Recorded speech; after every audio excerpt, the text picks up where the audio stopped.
What's up, my people? This is the spot where you get real talk about real life from real brothers. Lock in, stay tuned in while we heal out loud. Welcome to Brother to Brother.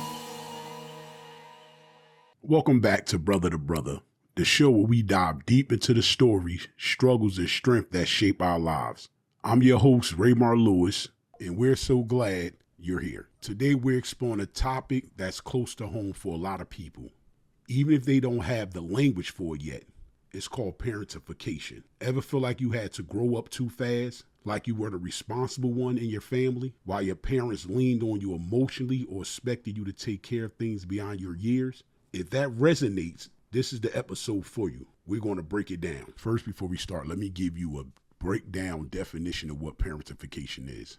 Parentification is a psychological and family system term referring to a role reversal between a parent and a child, where the child assumes responsibilities typically belonging to the parent. This is a phenomenon often occurs in dysfunctional families where a parent is unable or unwilling to fulfill their caregiving role, leaving the child to step up and manage tasks or emotional burdens beyond their developmental capacity. So let's just dive right into it, right? So the whole thing is like, so what happens when a child takes on adult responsibilities before they're ready? So we only can draw from my own experiences, right, at this moment. So I have a question. My question to you is, when did it become apparent to you that the responsibility of procuring your safety and security had been abandoned by our parent or parent and had become your sole responsibility? I didn't even know what it was until you told me, then I looked it up and found out the definition. So for me, the impact of parentification that had on me when I was young was, I'll say, the signs for me that I probably was a child that was a parentified child. It was like, I think it was like somebody telling me I probably was too mature for my age. Hearing that from adults, you know what I'm saying, to my, stuff like that you mature for your age, they make you feel older than what you actually are. So that to have that put on you at a young age when you don't even know what that even means, just saying like, oh, you mature for your age because you sound like it or you look like it, you know what I'm saying? So I didn't know what it was then, but when I got older and I heard the term from you, that made me think back at that part, like hearing that word, like being mature for your age. Like I said to you before, it's like when I came home from Jamesburg, when I got locked up and I came home, I didn't have no place to live. Like, you know what I'm saying? I didn't have a home no more. Like, mommy didn't have no place anymore. So I came home with that mindset, like, I gotta do something, like, because there was no parent there to help me. Dad already passed away. Mom was already deep into her addiction. So it wasn't, all I can lean on it was just me remembering those things and saying the maturity, you older for your age, you mature and stuff like that. So I had to look within, trying to figure it out, like just jump out there as a child, like, you know what, I'm gonna do what I gotta do to just try to have somewhere to lay down. So for me, I think that's when it hit me. I had to take that role of responsibility to find a place to live as a teenager. You know what I'm saying? Like, I had to take the responsibility on paying rent, like finding somewhere to live and, pay rent. You know what I'm saying? I ain't know how to do none of them things. I ain't know where first place to look. You know what I'm saying? So I had to start first with living with a family member first. You know what I'm saying? But still, I had to get them money. That's like a landlord. I still had to give them some form of, you know what I'm saying, currency just to stay there. You know what I'm saying? So, but me being like 16, 17 years old, I'm still a juvenile. I'm still young. And that's the responsibility I had to take on for myself because I ain't want to be homeless. I ain't want to be in the street. You know what I mean? I didn't have a home, but I didn't want to be in the street. So I had to go that route of, finding out how I'm going to even make some kind of money to even pay to support myself to be out on my own. And that's when it comes into making these adult decisions to be like, how do I do that? How do I go about that? And the easiest way for me was I didn't have nobody around me saying like, hey man, go get a little summer job or people are like, oh, go to the grocery store, do some bagging or go get a little job at McDonald's. That wasn't, back then people probably made fun of you doing stuff like that. So that wasn't even my thought to be like, go to McDonald's, try to make a little money so I could pay some rent. I only did what was around me. And what was around me was, hustling. So I took on that role of being a kid around a bunch of adults and not knowing what to do. They just pretty much just seen this little kid and exploited this little kid and was like, you know what, here you go, staying out there, make something happen. But my thing was, I didn't even think about the danger I was in. All I was looking for was, I have to have somewhere to lay down. I got to make some money to feed myself. I got to make some money for me to be able to clothe myself. And I got to make some money for me to be able to have somewhere to sleep. Because at that time, I couldn't depend on nobody. I couldn't depend on my moms. I couldn't depend on my dad. My dad wasn't here anymore. And majority of the adults that was in my surrounding, as far as my aunts and uncles and all them, you know what I mean, they was deep into their addiction and deep into their disease. So there was no help there, but it was help from my aunt, because what she could offer me was somewhere to stay. But on what came with that was, I had to give a pay to stay. You know what I'm saying? So, that's when I first recognized that I had to go back and recognize that's when I became a parentified child. For me, I think after, like I said, after I became aware of the term, and I went back and I thought about it, I think I had some kind of indication way early in my life, simply because of how I was moving as a young kid, right? Yeah. We was already coming out and going to stores and stealing and stuff like that, right?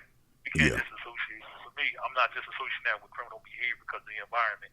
There was a purpose behind that. That purpose was we couldn't afford it. You know what I'm saying? Yeah. Right? And the reason why we couldn't afford it because money was being allocated to other things. And one of those things we know definitely was daddy's addiction, right? So that right there, I knew, thinking I had made the decision then, if I wanted something, I would have to go get it myself. Yeah. Right? Regardless of what it was. But at that time, we basing this based on what was desired at the time. We didn't have to pay bills or nothing then because we was living, I was there with both parents at the time, and I was a kid. So what was desired at the time was candy, food, junk, clothes, stuff like. So it gradually grew.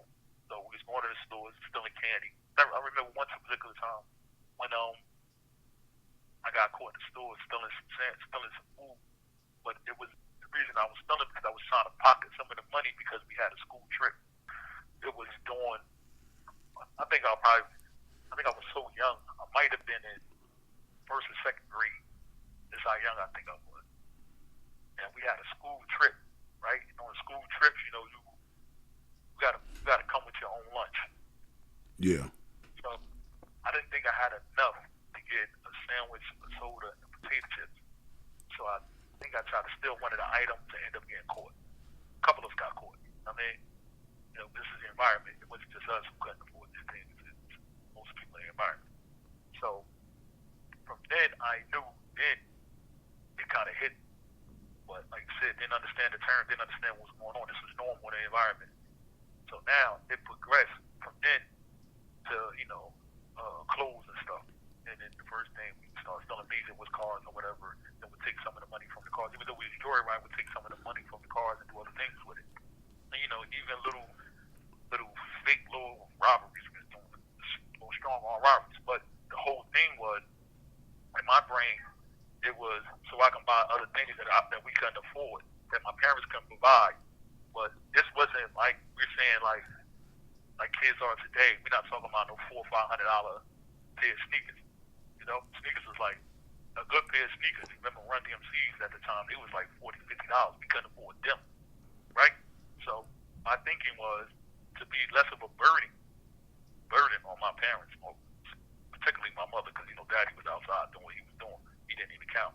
Especially when I realized that he had an addiction. At the time, Mommy didn't have none. So my thinking was, if I do this and I grab this and I have this money, I can buy this and I don't have to ask my mother for it. So my mother can take that money and she can utilize that for everybody else in the house because I'm not even there. I'm doing what I'm doing outside. So for me, that was kind of early, but when I started skipping school around fifth grade, it was about 6th, 7th grade, I was like 12. That's when it really became concrete for me. Because now I get to really understand life and I'm seeing Daddy really in his addiction. And I think I recall telling you one incident when him and Mommy got into an argument and he left. He went back down Dean Street where we was originally from. And Mommy sent me down to get some money from him. And at the time he had all these drugs on the bed. And he gave me $10 and he told me, take that, and then he told me to grab a couple of valves off the bed. He asked me, like, know what that is? You know, at the time, I think I was starting to hustle and sell drugs. And I was like, yeah. And he was like, probably like 3 or 4 nickels. And he was like, oh, cap worth $5. And he was like, take that, sell it, and ration it. Like, give it to your mama as needed. So my brain was thinking, like, my mother got 4 kids. Excuse my language. What the fuck I'm gonna do? What the fuck we gonna do with this? Like, he gave me fucking $20. You know what I'm saying? So that's when it became right there, like, holy shit, this man ain't gonna take care of us. He can't take care of us. So I really got to go outside. You know, unfortunately, I caught a bid or whatever, went to jail. But that right there is when it became relevant and real for me, well, concrete for me, that I was going to have to take on this role, actually parenting and taking care of myself, because my father couldn't, and then my mother had too many kids in the house that were younger than me that she had to have responsibility for. So, by incidentally, I matured immediately and said, you know what, I'm not going to be a burden on her this way. Not understanding that, you know, criminal activity, getting arrested and going to jail became a bigger burden because, you know, she had to do what she needed to do, more financially for me while I was incarcerated those times or whatever, like trying to make sure I had some money, and it was still taken out of y'all mouths. But that, you know, as a kid, you're not thinking that far. You're just thinking based on the immediate circumstances that's before you. So that's when it became relevant for me. I mean, I made that decision. Then, like, you know what? Yeah, this is not me relying on my parents. This is not an option because since Pops had his addiction already, he had already abandoned that issue. Not an issue, I mean, I abandoned that responsibility because he had no choice. Like I said, he had a disease. Yeah. And then Mommy didn't have she didn't have education, and she had no choice but to rely on welfare because by that time she was already behind. So we she can go to school with 4 kids in a house, and then a guy who has an addiction. Not just a guy, this is the level of her life. This is the only man she had ever been with. You know? Yeah, because they diseases and they traumas that they probably didn't recognize at the time, you know what I'm saying? And for me to look back, stripped us of basic childhood, stripped us of being a kid, being in that place to be like, you know what? Because I can remember vividly, right? I'm going to even go back a little bit further with it, right? I can remember when, you know, I used to be into like G.I. Joes, like that was my thing. You know what I mean? I remember I was at school. Remember we used to have like shop class. What was his name? Mr. Lassiter? Mr. Lassiter, tall with the big hands. I don't know if you remember him from Spencer, Mr. Lassiter, right? He had the afro, big brother. I remember we used to be in shop class. So I had built me like I want to say like a castle, whatever it was. I built me something for my G.I. Joes, right? I just built this thing, right? Now, I'm probably around 14, 15 years old at the time. I'm still kind of like, you know, in that phase of like still in my adulthood, my childhood, even though, you know, I probably was outside a little bit, but I still used to be in there. Sometimes I pull them out, mess around with them, set them up, still in some type of enjoyment of, you know, having that, you know, that childlike, you know what I mean? I'm still a kid, still having that thing in me to be like, you know, I'm going to play with them, touch them, you know, just having fun with them. And still on the outside, going outside, some of the things my friends and I probably really didn't know. I used to still mess around and play with my toys a little bit here and there.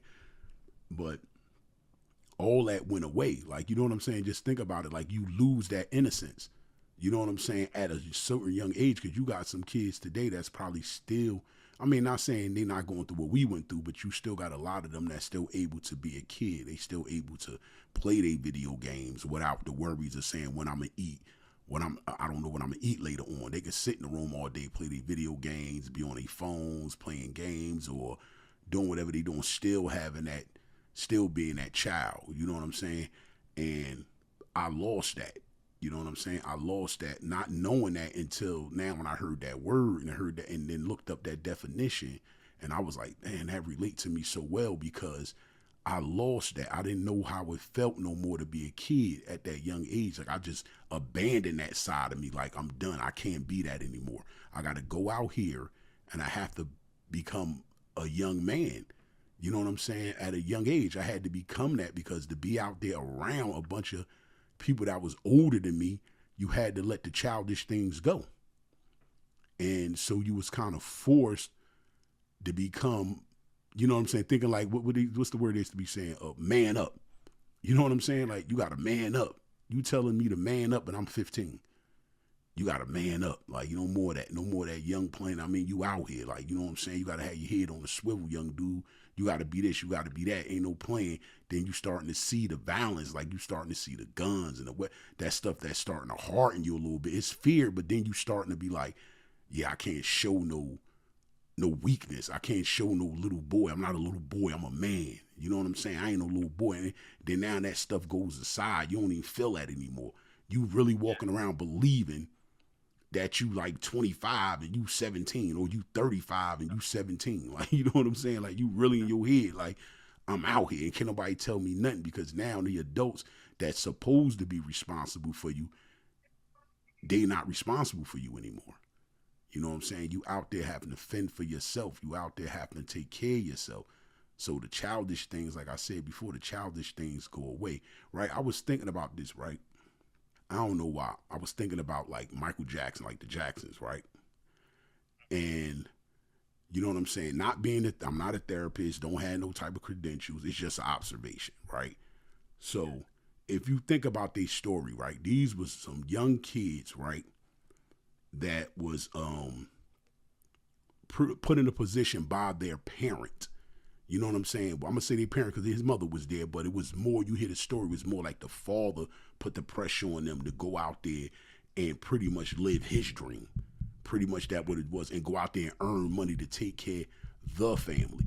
Now you got to think about it. Back then, that was unheard of, because the Jackson 5 was these little kids that you ain't. That's why they was like pretty much the first to do a lot of things, because they was kids. That wasn't normal to see little kids on stage grouped up like the Temptations in them. You know what I'm saying? That wasn't normal to see little kids. So now it's normal today. You see it all over, like little young kids. But back then, they was like the first to do it. You know what I'm saying? And from that, you got to think about it from the journey. I mean, from their childhood to where they became adults. It's like a lot of problems stem from that, because they lost their innocence. They wasn't able to be no kid anymore. Just imagine you sitting there like us, and you have to think quicker now. You have to sit there and be like, somebody's telling you, especially as an adult telling you, like, you can't go play. You looking over there like, I want to play with my toys. No, you can't do that. You got to go out here and do this. You have to be performing and working like you are an adult. You know what I'm saying? You have to take on that role. It's the role reversal happening when you don't even know what's happening. So now, that's why I looked it up. It was saying that it can go into your adulthood. It can affect how you become an adult. So think about the problems and the stuff that a person like Michael Jackson, we done seen it on TV. His life was played on television for everybody to see. You know what I'm saying? To be like, he still act like he's a kid, like he never grew up. You know what I'm saying? He probably was really affected by that, like, because he had to go out there and perform and dance, him and his brothers, sisters, and they had to make money for the family, was these grown adults that made these decisions, that made these kids flip the role reversal and be like, y'all gonna be the earners to make the money for the family. You know what I'm saying? So I don't know. I thought about that. I was like, wow, when I read that word, read the definition, it just came to me about them. You know what I'm saying? I was like, that's a position that they was in at a young age, and they probably didn't even know it. Just sitting there, they parents sitting there, like, not even just ignoring them, going out there to play and be the kids that they supposed to have been. They supposed to have been able to enjoy their childhood, but they couldn't, because now here there's a parent sitting there like, no, y'all going to go out here, y'all going to make money because we need money to buy the houses, to continue to pay for the houses, to buy the cars, to do all this and do all that. And all they probably was wanted out of that is just some toys, to go skating, go hang out with the movies with their friends and stuff like that. But that life for them was over. You know what I'm saying? And that's what I think, like, it bothers you so much. You don't know what's bothering you until you get older, when you see these things that's happening in your adult relationships. You know what I mean? But you have no control because you're not the adult. You know what I'm saying? That's how society is structured. You're not the adult. So who you going to voice your opinion to, especially when these are your caretakers that's doing this, right? People that's responsible for your safety and security, they're doing it. So who do you complain to? Who do you, Yep. especially at that time? Then it was interesting you brought them up because we looked at it as fans, as people on the outside. As fans, yep. Yeah, we looked at that as entertainment, but that was work. That was work, yep. Yeah, it was at work. And listen to this. I just thought this way he said it. This was work, which was illegal because there's child labor laws. Yep. Right? But you never look at it like that. Nobody looked at it because we labeled it entertainment. Yep. That was the abuse right there. And we're going to look at it like that psychologically or clinically. You know what I mean? Like you said, we're not qualified, but shit, that seems like abuse to me. Yep. In that form, right? Yeah. But going back to like what you were saying, in regards to us having to make these decisions and living in those environments and dealing with adults, one of the coping mechanisms I think that we incorporated into our character and later probably manifested itself in different relationships or even our romantic relationships with me. I just recently, a couple of years, realized that you have to numb yourself, right? Yeah. You're numbing yourself in order to cope with this stuff. To understand that you can be a child, you have to numb yourself to child responses. Well, not child responses, child esteem, like child entertainment. Yeah, you can't get excited by it. You know what I mean? Somebody want to go to Great Adventures, you're like, I gotta get on this block. Yep. As I want to go to Great Adventures, I can't do it. It's a response you're supposed to have at that age. But now, if you had that response, you're acting other than the adult that you're supposed to be or the maturity that you're supposed to have out here in these streets. So there's a numbing for that part right there, right? And then, you know, the history of dealing with addiction in the family, a numbing agent becomes alcohol and stuff like that, or the adrenaline of dealing with guns, fast cars, and all that, dealing with women and all that stuff as a supplement for that. Right? Yeah. So another aspect or element of that is when you get recognition, right? Or you get recognized for being mature. So that's a whole other element. So you embrace it even more and you go even harder in that space.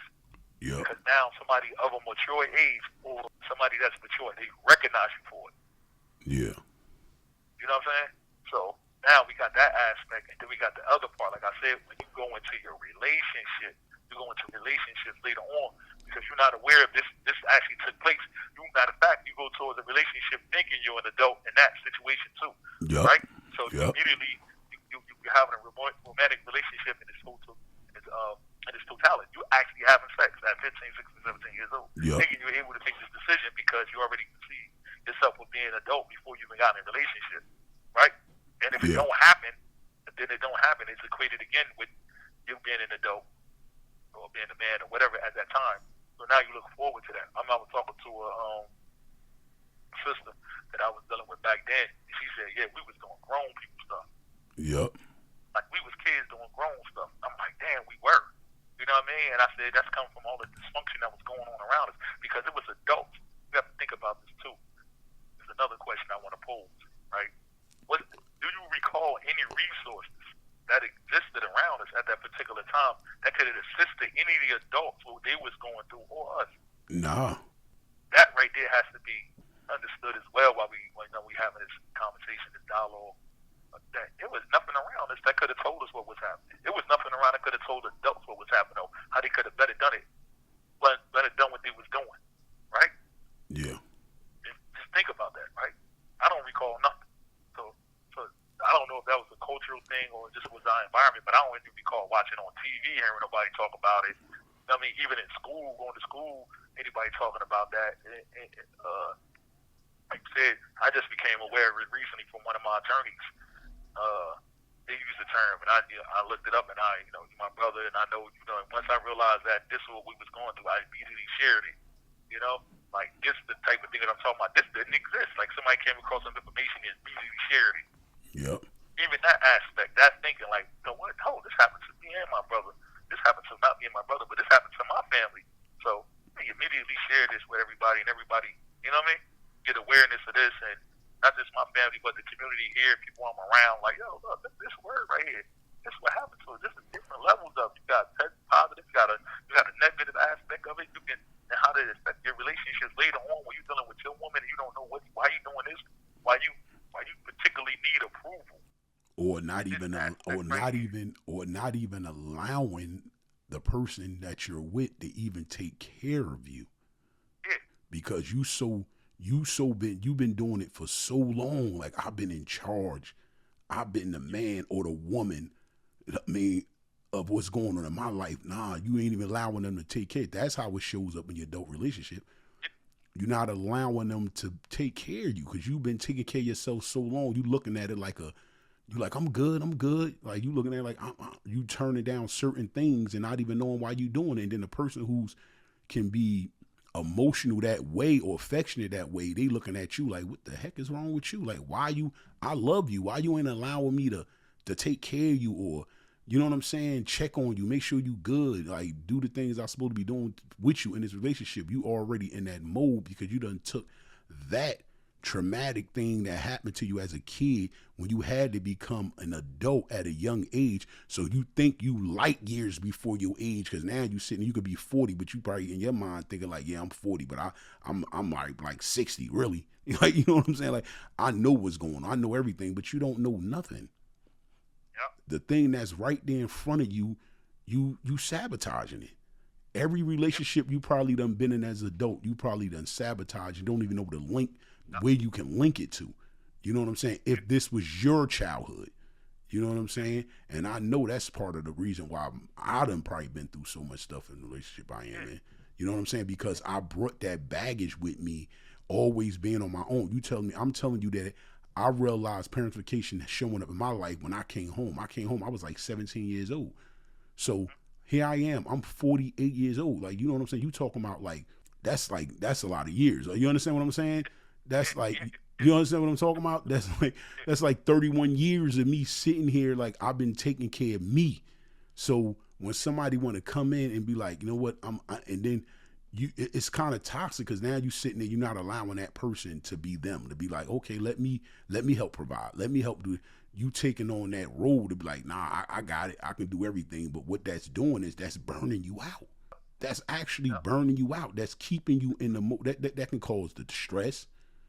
That can cause all type, but you're not even realizing because you're not allowing to ask for the help or wanting to receive the help. You just laying in it and letting it fester. And then now what it turns into? It turns into anger. Then if it turns into anger, what are you doing? You hurting the person that is most close to you. You're hurting them. You know what I'm saying? Because you're not dealing with it. So you sitting there, you stressed out, not knowing why you stressed out, why you mad. Because, bro, stop trying to take on everything. Let somebody help you. Let somebody, and I'm recognizing, I'm in it right now. I'm living in it right now. And I'm recognizing as I'm having this conversation, like, I got to let somebody take care of me. Like, I got to stop sitting here thinking I can do it all. You know what I'm saying? Because that shit'll keep you stressed. And what happens from stress? Stress leads to sickness.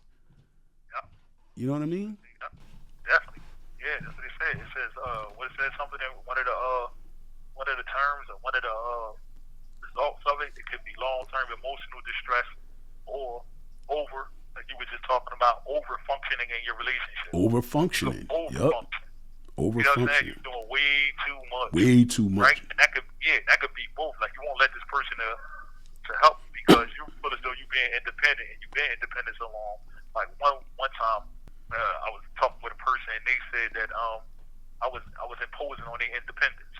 Right? I was like, wow, that's deep because I don't ever want to do that. Yeah. You know what I'm saying? So I had to go back and look and say, like, what was I actually doing to impose on that person independence?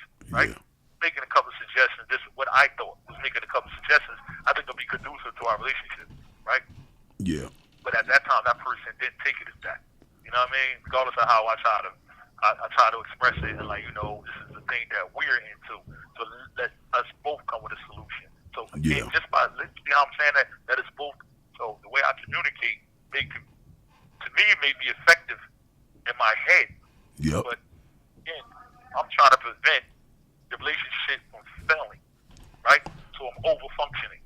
That's it. I'm not letting what organically that needs to happen happens or can happen because that might be connected to some fear of abandonment. You know, I am in prison, right? It could be that, but I never looked at it like that because I'm comfortable with being by myself. I'm comfortable with, you know what I'm saying? But as humans, we are social. Why am I so comfortable with being by myself? You know what I'm saying? So I question that, and that could be connected to that. You know what I mean? It could be a fear of abandonment issue because, you know, again, I recognize this at an early age. Now, as an adult, I recognize that I seen something at an early age. I didn't know how to express. I couldn't put my finger on it, but I was out the house early. I was out the house so early, and I just be thinking about it. And I talked to some people that's like, yo, how old? I mean, I'm probably like 8. I mean, this guy just, these criminals saying is 8, so I know a person that never participated in this lifestyle, how they imagine him. I told him at age when we was in running in stores and doing all this stuff. You know what I mean? Yeah. But to get back to my point about the relationship thing, over functioning in that. A lot of people don't understand that part, like, because you know, you can say I'm a caregiver, but you can also be looking for approval, right? Yeah. That could be not just abandonment. Yeah. I can be looking for approval. Yes, I'm doing the right thing. Yes, I'm doing the right thing, because that is also a result of this parentification, right? Because when you're doing it, you was looking for the approval of your parent when the roles were switched or roles were flipped.